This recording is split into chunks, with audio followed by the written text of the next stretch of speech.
ಸ್ನೇಹಿತರೆ, media masters ನ್ಯೂಸ್ಗೆ ಸ್ವಾಗತ. ಗೆಳೆಯರೆ, ರಾಜ್ಯದಲ್ಲಿ ಮುಂಗಾರಿನ ಅಬ್ಬರ ಮತ್ತೆ ಶುರುವಾಗಿದೆ. ಕೊಡಗು, ಹಾಸನ, ಚಿಕ್ಕಮಗಳೂರು, ದಕ್ಷಿಣ ಕನ್ನಡ, ಉಡುಪಿ, ಉತ್ತರ ಕನ್ನಡ, ಶಿವಮೊಗ್ಗ ಜಿಲ್ಲೆಗಳಲ್ಲಿ ಮಳೆಯ ಅಬ್ಬರ ಹೆಚ್ಚಾಗಿದೆ. ಹೀಗಾಗಿ ಜೀವನದಿಗಳೆಲ್ಲ ತುಂಬಿ ಹರಿತಾ ಇದ್ದು ಜಲಾಶಯಗಳಿಗೆ ಭಾರಿ ಪ್ರಮಾಣದ ನೀರು ಹರಿದು ಬರ್ತಾ ಇದೆ. ಈ ಮಳೆ ಈಗ ಕರ್ನಾಟಕ ಸರ್ಕಾರವನ್ನ ದೊಡ್ಡ ಸಂಕಷ್ಟದಿಂದ ಪಾರು ಮಾಡಿದ್ದು, ತಮಿಳುನಾಡಿನ ಜೊತೆ ಕಾವೇರಿ ನದಿ ವಿವಾದಕ್ಕೆ ಇಳಿಯಬೇಕಾಗಿದ್ದ ಪರಿಸ್ಥಿತಿಯನ್ನ ತಿಳಿಗೊಳಿಸಿದೆ. ಕೆಲ ದಿನಗಳ ಹಿಂದೆ ಜುಲೈ 12ರಿಂದ 31ರವರೆಗೆ ಪ್ರತಿದಿನ 1 TMC ನೀರನ್ನ ತಮಿಳುನಾಡಿಗೆ ಹರಿಸುವಂತೆ ಕಾವೇರಿ ನದಿ ನೀರು ನಿಯಂತ್ರಣ ಸಮಿತಿ ರಾಜ್ಯಕ್ಕೆ ಶಿಫಾರಸು ಮಾಡಿತು. ಆ ಸಂದರ್ಭದಲ್ಲಿ ಕಾವೇರಿ ಕೊಳ್ಳದಲ್ಲಿ ಮಳೆಯ ಕೊರತೆ ಆಗ್ತಾ ಇತ್ತು. ಡ್ಯಾಂಗಳಿಗೆ ಸರಿಯಾಗಿ ನೀರು ಹರಿದು ಬರ್ತಾ ಇರಲಿಲ್ಲ. ಹೀಗಾಗಿ ಈ ಒಂದು ಶಿಫಾರಸು ರಾಜ್ಯ ಸರ್ಕಾರಕ್ಕೆ ತೀವ್ರ ತಲೆನೋವನ್ನು ಉಂಟು ಮಾಡಿತ್ತು. ಆದರೆ ಈಗ ಕಬಿನಿ ರಾಜ್ಯದ ಕೈ ಹಿಡಿದಿದ್ದಾಳೆ. ತಮಿಳುನಾಡು ಮತ್ತು ಕರ್ನಾಟಕದ ನಡುವಿನ ಸಂಘರ್ಷಕ್ಕೆ ತಾತ್ಕಾಲಿಕ ವಿರಾಮವನ್ನ ಹಾಕಿದ್ದಾಳೆ. ಹಾಗಾದ್ರೆ ಏನಿದು ಕಬಿನಿ ಕರ್ನಾಟಕವನ್ನ ಕಾಪಾಡ್ತಿರೋ ಕತೆ? ರಾಜ್ಯ ಸರ್ಕಾರ ಸರ್ವಪಕ್ಷ ಸಭೆಯಲ್ಲಿ ತೆಗೆದುಕೊಂಡಂತ ನಿರ್ಧಾರ ಆದ್ರೂ ಏನು? ಈಗ ತಮಿಳುನಾಡಿನ ಸರ್ಕಾರ ಸರ್ವಪಕ್ಷ ಸಭೆಯನ್ನ ಮಾಡ್ತಾ ಇರೋದಕ್ಕೆ ಕಾರಣ ಆದ್ರೂ ಏನು ಅನ್ನೋದ್ರ ಬಗ್ಗೆ ಒಂದಷ್ಟು ಮಾಹಿತಿಯನ್ನ ನಾವಿಲ್ಲಿ ನೋಡೋಣ.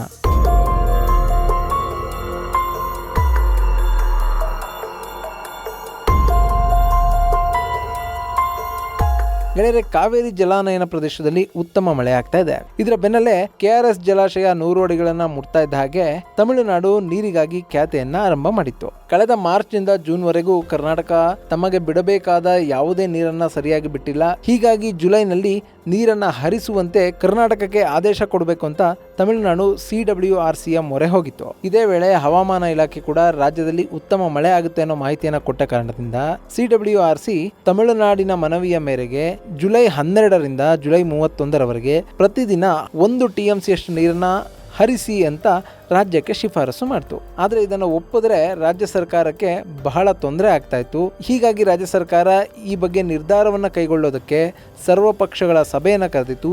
ಆ ಸಭೆಯಲ್ಲಿ ಕಬಿನಿ ಜಲಾಶಯದಿಂದ ನಿತ್ಯ 8,000 ಕ್ಯೂಸೆಕ್ ನೀರನ್ನ ತಮಿಳುನಾಡಿಗೆ ಬಿಡುಗಡೆ ಮಾಡೋದಕ್ಕೆ ತೀರ್ಮಾನ ಮಾಡಿತ್ತು. ಆದರೆ CWRC ಹೇಳಿದ್ದು 1 TMC ನೀರು, ಅಂದ್ರೆ ಸರಿಸುಮಾರು 11,500 ಕ್ಯೂಸೆಕ್ನಷ್ಟು ನೀರು ಪ್ರತಿದಿನ ಹರಿಬೇಕಾಗಿತ್ತು. ಸೊ ಇನ್ನು 3ರಿಂದ 3,500 ಕ್ಯೂಸೆಕ್ನಷ್ಟು ನೀರು ಇಲ್ಲಿ ಕೊರತೆ ಆಗ್ತಾ ಇತ್ತು. ಈ ಕೊರತೆಯನ್ನ ನೀಗಿಸೋದು ಹೇಗೆ ಅಂತ ಚಿಂತಾಕ್ರಾಂತವಾದ ಸರ್ಕಾರ ಹಾರಂಗಿ ಜಲಾಶಯದಿಂದ ಹೊರ ಹರಿವನ್ನ ಹೆಚ್ಚಿಗೆ ಮಾಡಿತ್ತು.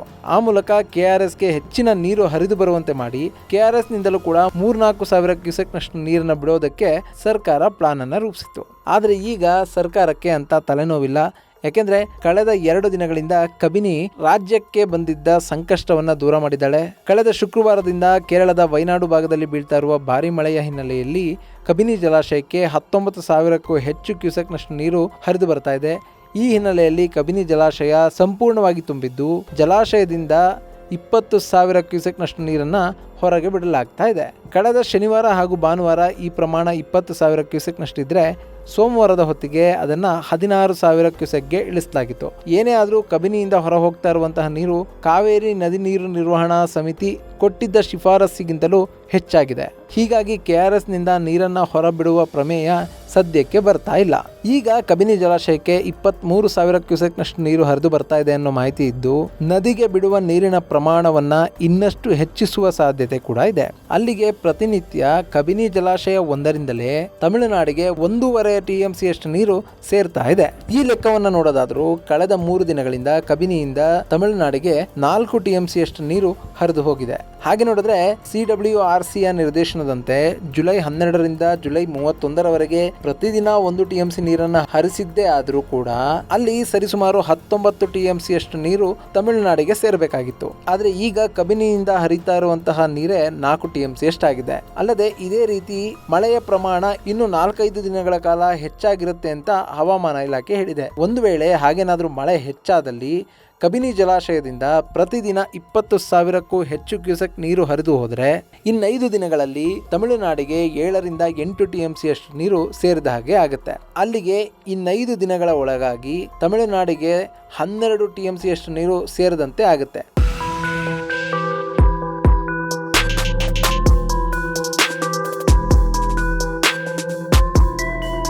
ಇನ್ನು ಜುಲೈ 31ರವರೆಗೆ 11 ದಿನಗಳ ಕಾಲಾವಕಾಶ ಇದ್ದು ಆ ಸಂದರ್ಭದಲ್ಲಿ ಮಳೆಯನ್ನ ಆಧರಿಸಿ ತಮಿಳುನಾಡಿಗೆ ನೀರನ್ನ ಹರಿಸಬಹುದು ಅನ್ನೋ ಲೆಕ್ಕಾಚಾರದಲ್ಲಿ ಕರ್ನಾಟಕ ಇದೆ. ಹಾಗೆ ನೋಡಿದ್ರೆ ಸದ್ಯಕ್ಕೆ KRSಗೂ ಕೂಡ ಒಳಹರಿವು ಹೆಚ್ಚಾಗಿದೆ. ಕಳೆದ 4-5 ದಿನಗಳ ಹಿಂದೆ ಮಳೆಯ ಪ್ರಮಾಣ ಕಡಿಮೆ ಆದ ಹಿನ್ನೆಲೆಯಲ್ಲಿ KRSಗೆ ಹರಿದು ಬರ್ತಾ ಇದ್ದ ನೀರಿನ ಪ್ರಮಾಣ ಕೂಡ ಕಡಿಮೆ ಆಗಿತ್ತು.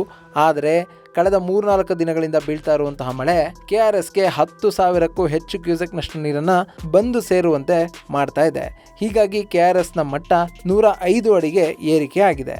ಒಂದು ವೇಳೆ ಇದೇ ಪ್ರಮಾಣದಲ್ಲಿ ಮಳೆ ಆದರೆ KRS ಅಣೆಕಟ್ಟು ಜುಲೈ ಕೊನೆಯ ಹೊತ್ತಿಗೆ ತುಂಬಬಹುದು ಅನ್ನೋ ಲೆಕ್ಕಾಚಾರಗಳು ಕೂಡ ಇವೆ. ಹೀಗೊಂದು ಕಡೆ ತಮಿಳುನಾಡಿಗೆ ಕಬಿನಿಯಿಂದ ನೀರು ಹರಿದು ಹೋಗ್ತಾ ಇದ್ರು ಕೂಡ ಅಲ್ಲಿನ ಸರ್ಕಾರ ಸರ್ವಪಕ್ಷಗಳ ಸಭೆಯನ್ನು ಕರೆಯೋದಕ್ಕೆ ನಿರ್ಧಾರ ಮಾಡಿದೆ. ಈ ಹಿಂದೆ ಕರ್ನಾಟಕ ಸರ್ಕಾರ ತನ್ನ ಸರ್ವಪಕ್ಷ ಸಭೆಯಲ್ಲಿ ತಮಿಳುನಾಡಿಗೆ 8,000 ಕ್ಯೂಸೆಕ್ನಷ್ಟು ನೀರನ್ನು ಬಿಡೋದಕ್ಕೆ ನಿರ್ಧಾರ ಮಾಡಿತ್ತು.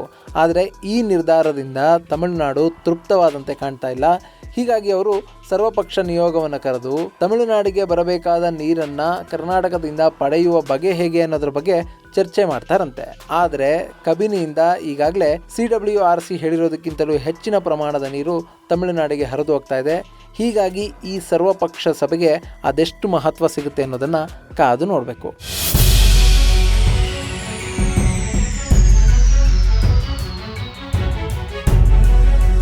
ಇನ್ನು ರಾಜ್ಯದ ಜಲಾಶಯಗಳ ವಿಷಯಕ್ಕೆ ಬಂದರೆ 49.452 TMC ಸಾಮರ್ಥ್ಯವಿರುವ KRS ಜಲಾಶಯದಲ್ಲಿ ಈಗ 27.34 TMC ಅಷ್ಟು ನೀರು ಸಂಗ್ರಹ ಆಗಿದೆ. ಜಲಾಶಯದಿಂದ 2,200 ಕ್ಯೂಸೆಕ್ ನೀರನ್ನ ಹೊರಗೆ ಬಿಡಲಾಗ್ತಾ ಇದೆ. ಇನ್ನು ಕಾವೇರಿ ನದಿಯ ಉಪನದಿಯಾದ ಹೇಮಾವತಿ ಜಲಾಶಯಕ್ಕೂ 10,000 ಕ್ಯೂಸೆಕ್ಗೂ ಅಧಿಕ ನೀರು ಹರಿದು ಬರ್ತಾ ಇದೆ. ಚಿಕ್ಕಮಗಳೂರು ಹಾಗೂ ಹಾಸನ ಭಾಗದಲ್ಲಿ ಸುರಿತಾ ಇರುವಂತಹ ಮಳೆ ಹೇಮಾವತಿಯಲ್ಲಿನ ನೀರಿನ ಹರಿವನ್ನ ಹೆಚ್ಚಿಗೆ ಮಾಡಿದೆ. ಸದ್ಯಕ್ಕೆ 37 TMC ಶೇಖರಣಾ ಸಾಮರ್ಥ್ಯದ ಹೇಮಾವತಿ ಜಲಾಶಯದಲ್ಲಿ 21.53 TMC ಅಷ್ಟು ನೀರು ಸಂಗ್ರಹ ಆಗಿದೆ. ಹಾಗೆಯೇ 8.5 TMC ಅಷ್ಟು ನೀರನ್ನ ಸಂಗ್ರಹಿಸುವ ಸಾಮರ್ಥ್ಯವನ್ನು ಹೊಂದಿರುವ ಹಾರಂಗಿ ಜಲಾಶಯದಲ್ಲಿ ಈಗಾಗಲೇ 6.48 TMC ಅಷ್ಟು ನೀರು ಸಂಗ್ರಹ ಆಗಿದೆ. ಹಾರಂಗಿ ಜಲಾಶಯಕ್ಕೆ 2 ದಿನಗಳ ಹಿಂದೆ ಕೇವಲ 2,000-3,000 ಕ್ಯೂಸೆಕ್ನಷ್ಟು ನೀರು ಹರಿದು ಬರ್ತಾ ಇತ್ತು. ಆದರೆ ಈಗ ಕೊಡಗಿನಲ್ಲಿ ಆಗ್ತಾ ಇರುವಂತಹ ಉತ್ತಮ ಮಳೆ ಹಾರಂಗಿ ಜಲಾಶಯಕ್ಕೆ 7,000 ಕ್ಯೂಸೆಕ್ಗೂ ಅಧಿಕ ನೀರು ಹರಿದು ಬರುವಂತೆ ಮಾಡ್ತಾ ಇದೆ. ಹೀಗಾಗಿ ಹಾರಂಗಿ ಜಲಾಶಯ ಕೂಡ ಯಾವುದೇ ಕ್ಷಣದಲ್ಲಿ ತುಂಬಬಹುದಾದ ಸಾಧ್ಯತೆ ಇದೆ. ಇನ್ನು ಮಹಾರಾಷ್ಟ್ರ ಹಾಗೂ ಬೆಳಗಾವಿ ಭಾಗದಲ್ಲಿ ಮಳೆರಾಯನ ಅಬ್ಬರ ಹೆಚ್ಚಾಗಿರೋದ್ರಿಂದ ಕೃಷ್ಣಾ ನದಿಗೂ ಕೂಡ ಒಳಹರಿವು ಹೆಚ್ಚಾಗಿದ್ದು ಅದರ ಉಪನದಿಗಳಾದ ವೇದಗಂಗಾ ಹಾಗೂ ದೂದ್ ಗಂಗಾ ನದಿಗಳಲ್ಲಿನ ನೀರಿನ ಮಟ್ಟ ಕೂಡ ಹೆಚ್ಚಾಗಿದೆ.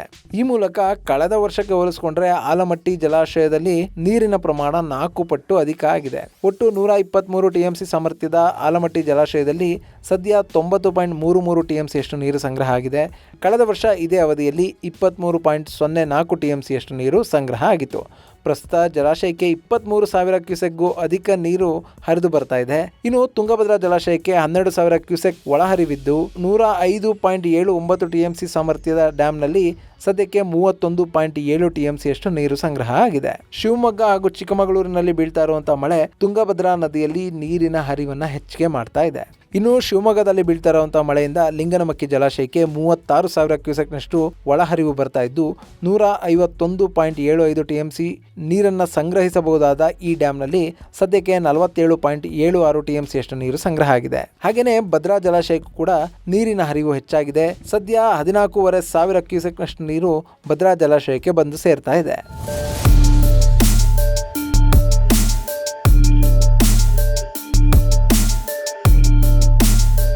ಗೆಳೆಯರೆ, ರಾಜ್ಯದಲ್ಲಿ ಮಳೆರಾಯ ಇನ್ನಷ್ಟು ಅಬ್ಬರಿಸಲಿದ್ದಾನೆ ಅಂತ ಹವಾಮಾನ ಇಲಾಖೆ ಹೇಳಿದೆ. ಅದರಲ್ಲೂ ಮಲೆನಾಡು ಹಾಗೂ ಕರಾವಳಿಯ ಜಿಲ್ಲೆಗಳಿಗೆ ರೆಡ್ ಅಲರ್ಟ್ ಅನ್ನ ಘೋಷಣೆ ಮಾಡಲಾಗಿದೆ. ಕರಾವಳಿ ಭಾಗದಲ್ಲಿ ಸಾಕಷ್ಟು ಕಡೆಗಳಲ್ಲಿ ಮಳೆಯಿಂದ ಅನಾಹುತಗಳು ಕೂಡ ಆಗಿವೆ. ಸಮುದ್ರ ಕೂಡ ಅಬ್ಬರಿಸ್ತಾ ಇದ್ದು ಜನ ಸಮುದ್ರದ ಹತ್ತಿರಕ್ಕೆ ಹೋಗದಾಗೆ ಜಿಲ್ಲಾಡಳಿತ ಎಚ್ಚರಿಕೆಯನ್ನು ಕೊಡ್ತಾ ಇದೆ. ಇಷ್ಟಾದ್ರೂ ಕೂಡ ಜನರಿಗೆ ಆ ಸೀರಿಯಸ್ನೆಸ್ ಬರ್ತಾ ಇಲ್ಲ. ಹೀಗಾಗಿ ಪೊಲೀಸರು ಬೀಚ್ ನಲ್ಲಿರುವ ಪ್ರವಾಸಿಗರನ್ನ ಹೊರಗೆ ಕಳುಹಿಸುವ ಕಾರ್ಯಕ್ಕೆ ಮುಂದಾಗಿದ್ದಾರೆ. ಅಲ್ಲದೆ ಚಿಕ್ಕಮಗಳೂರು ಭಾಗದಲ್ಲಿ ಮಳೆಯ ಕಾರಣದಿಂದ ಉಂಟಾಗಿರೋ ಜಲಪಾತಗಳನ್ನು ನೋಡೋದಕ್ಕೆ ಹಾಗೂ ಜಲಪಾತಗಳ ಬಳಿ ಆಟ ಆಡೋದಕ್ಕೆ ಸಾಕಷ್ಟು ಜನ ಮುಂದಾಗ್ತಾ ಇದ್ದಾರೆ. ಇದು ಯಾವುದೇ ಕ್ಷಣದಲ್ಲಿ ಬೇಕಾದರೂ ಅವರ ಪ್ರಾಣಕ್ಕೆ ಹಾನಿ ತರುವಂತಹ ಸಾಧ್ಯತೆ ಇರೋದ್ರಿಂದ ಚಿಕ್ಕಮಗಳೂರು ಜಿಲ್ಲೆಯಲ್ಲಿ ಜಲಪಾತಗಳ ಬಳಿಗೆ ಪ್ರವಾಸಿಗರು ಹೋಗದ ಹಾಗೆ ಪೊಲೀಸರು ಎಚ್ಚರಿಕೆಯನ್ನು ಕೊಡ್ತಾ ಇದ್ದಾರೆ. ಒಟ್ಟಿನಲ್ಲಿ ಈ ಬಾರಿಯ ಮಳೆ ಕಣ್ಣಾ ಮುಚ್ಚಾಲೆ ಅಂತೂ ಆಡ್ತಾ ಇದ್ದು ಅದು ಯಾವಾಗ ಹೆಚ್ಚಾಗುತ್ತೆ ಯಾವಾಗ ಕಡಿಮೆ ಆಗುತ್ತೆ ಅನ್ನೋದನ್ನ ಹೇಳೋದಕ್ಕೆ ಸಾಧ್ಯ ಆಗ್ತಾ ಇಲ್ಲ. ಸದ್ಯಕ್ಕಂತೂ ಮಳೆ ಉತ್ತಮ ಆಗಿದೆ. ಇದೇ ರೀತಿ ಮಳೆ ಬರಲಿ, ರೈತನ ಮುಖದಲ್ಲಿ ಮಂದಹಾಸ ಮೂಡಲಿ ಅಂತ ಆಶಿಸ್ತಾ ಈ ಮಾಹಿತಿಯನ್ನು ಮುಗಿಸ್ತೀನಿ.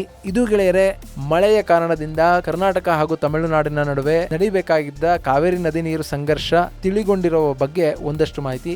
ಮುಂದಿನ ವಿಡಿಯೋದಲ್ಲಿ ಮತ್ತೊಂದು ವಿಶೇಷವನ್ನ ನಿಮ್ಮ ಮುಂದಿರ್ತೀನಿ. ಅಲ್ಲಿವರೆಗೂ ನಮಸ್ಕಾರ.